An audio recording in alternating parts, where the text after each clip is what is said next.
Hello everyone and welcome to episode 24 of the ECW Revival series here on the channel, as it is another Cyber Slam, as we are continuing to carve the path until we are at Anarchy Rules, which should be 2 weeks away, if my math is correct, but I'm pretty sure that's the schedule, as we do have an interesting show. It's not, maybe, compared to the last episode, it's going to be tough to top, mainly because there's not going to be a CM Punk appearance. So that's pretty nuts. But there is a network title match in the main event. It's going to be Kenta and Kaval. Obviously, Kenta low-key. That Ring of Honor match was amazing. Let's see, that'd be about 8 years ago at this time. And I think it'd be a fun match to do as like a network title match on a Cyber Slam. Obviously, two talented guys kicking the shit out of each other. Seems like a winner to me. As we'll see kind of how the rest of the card plays out. So without further ado, let's get on with the show, as we start with the pre-show match of the Lucha Brothers and Rich Swann and Ricochet, which it's getting a little bit better there, as Ricochet with a 44, best guy in the match, as he gets the one with the standing shooting star press over Phoenix. Probably should have had Pentagon Jr. take the fall there, as he was the worst guy in the match, but I mean, they're getting better. They're getting better. Look at that. And it's kind of crazy because obviously around this time Lucha Underground launches, so it's just kind of fun that now we're using obviously a lot of Lucha Underground guys on this in this series and on this show. Just kind of fun. Just felt like I was a factoid that could have been shared. So we have the Cyber Slam intro. As always, gets a 66 though, not bad there.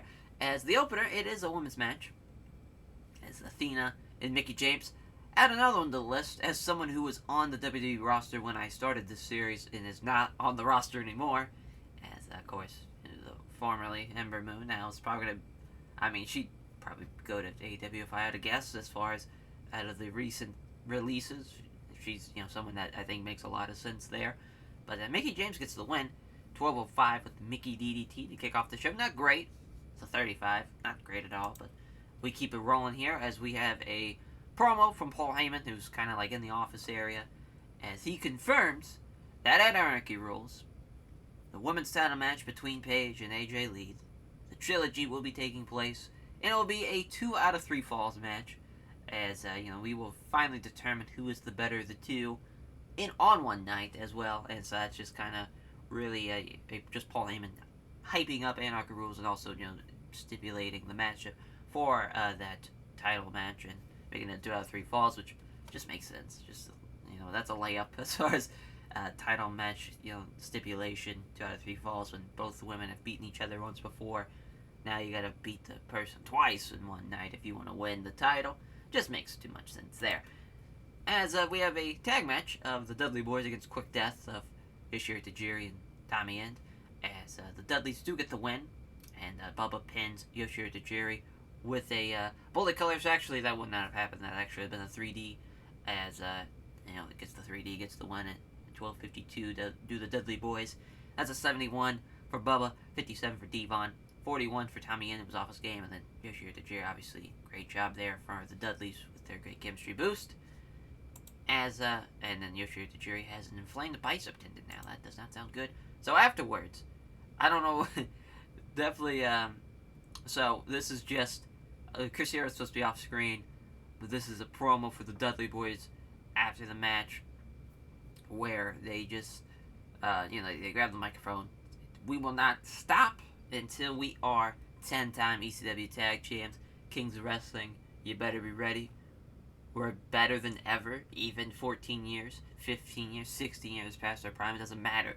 We can still be ECW Tag Team Champions. We've done it once before here in the year 2014, and we'll do it again. And we're not going to stop until we've reached our goal and our achievement, being 10-time ECW Tag Team Champions. And then when they think that the promo is going to be done, they set up a table in the ring, and they put Tajiri through the table again. Or not through the table again, but rather they put him through the table with a 3D again, and to kind of signal off the segment, which we didn't, felt like it was going to be a little too much like convolution to have Hero involved, while also, because obviously he's one half of the tag champs, because Claudio is gone from the company as of this moment, as he is being loaned out still by WWE, so we'll have to bring him back whenever we can. But just felt like that was a great little segment, or at least something that we could do for the TV. It is main event time is it is Kenta Kaval for the network title, and Kenta makes his first defense as we had this set for Steal the Show, so it didn't go that very long, only went 12:48 as Kenta gets the win with the go to sleep, and just a fun match there. Obviously, that those two were kind of made to wrestle each other, especially in like the mid 2000s. Even in 2014, I think they could still pull off some good stuff. But Kenta gets his first defense win. But afterwards, out come the most violent players, MVP's most violent players. So, Bobby Lashley and Eddie Kingston, Homicide of Outlaw Inc., really hitting the ring, and with MVP coming up from behind them as Lashley spears Kenta, lays him out, and then just a 3-on-1 beatdown with MVP just kind of barking orders and getting Kaval back up to his feet, getting him was squared away after his loss. Then they have a little the combination of the cop killer with the double foot stomp. So the cop. I was trying to think what they used to call that now. Off the top of my head, I don't know why I can't remember it. But just that finish that Jay Lethal took, that was fucking insane. And that they hit that on him. Lashley even hits a Dominator on him. I just figured like it'd be a fun time to bust out the Dominator again for Bobby Lashley, just to kind of be like, oh shit, he can still do the Dominator. It just lays out Kenta flat, but then Homicide picks up the network title and poses with it. MVP's kind of barking and just saying, and you got the new network champion right there. Homicide's coming for that belt. Kaval might have came up short tonight, but this would be Homicide's belt, and then they just throw it on top of Kenta to end out the show. And not the greatest show as far as CyberSlams go. Best thing was the intro, not a great sign, but I am proud of our matches as far as the main event. So 64 could have been a little bit better, sure, but you didn't want to have Punk be on the show. You wanted to give him a break, wanted to give the network title its focus. So it would have felt weird having Punk on the show and it not being anywhere in the anywhere, but that's not the main event. Just would have felt weird. But yeah, and then we still have what's going to happen as far as Punk goes with Anarchy Rules. Who's he going to make his first defense against, and a lot of other stuff like that. To build up, Dudley's are eyeing for that title match against the Kings of Wrestling. Will that happen? It's a little too early to tell, maybe. And and also now we got Kenta and Homicide being played into the fold here, so that's fun. So yeah, we got a lot of things cooking, and also the women's title matches. Basically, it's the first match booked for Anarchy Rules, which is fun. Usually, that's not the first match that's put on a card, but it is for this one, having the women's title match be the first match that we've added to a Anarchy Rules, or I guess a pay-per-view in this case, as it is going to be a 2 out of 3 falls, of course, Paige and AJ Lee. So yeah, that's basically the episode. It's a quick one.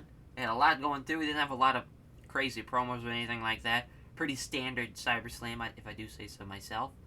And thank you all for watching, as we will catch you guys next time for another installment of this ECW series. Take care, everyone.